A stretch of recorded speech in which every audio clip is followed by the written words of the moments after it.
আসসালামু আলাইকুম বন্ধুরা, সবাই কেমন আছেন? তো আজকে আমাদের মাঠে চলে আসলাম। তো দেখতে পাচ্ছেন আমাদের বাগুনের জমি। তো এখানে বাগুনের চারা রোপণ করা হয়েছে। তো বাগুনের চারা রোপণ করা 20 দিনের মতো হয়েছে। তো আর কিছুদিনের মধ্যে এখানে বাগুন চলে আসবে। তো আমরা যে বেগুনটা আমরা খাই, তো কোথায় থেকে এই বেগুনটা উৎপন্ন হয়? তো দেখতে পাচ্ছেন যে বেগুনের গাছ সারিবদ্ধভাবে লাগানো আছে।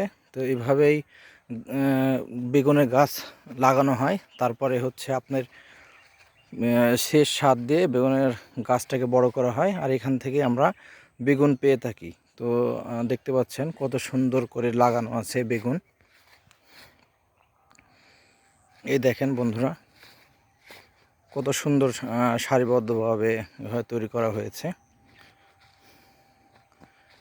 তো আমরা বেগুনটা শহরে যারা থাকি তারা আমরা দেখতে পাই না যে বেগুনটা কোথায় কিভাবে উৎপন্ন করা হয়। তো আজকে দেখতে পাচ্ছেন আপনাদের সরাসরি দেখাচ্ছি গাছগুলো কত সুন্দর সতেজ হয়ে আছে।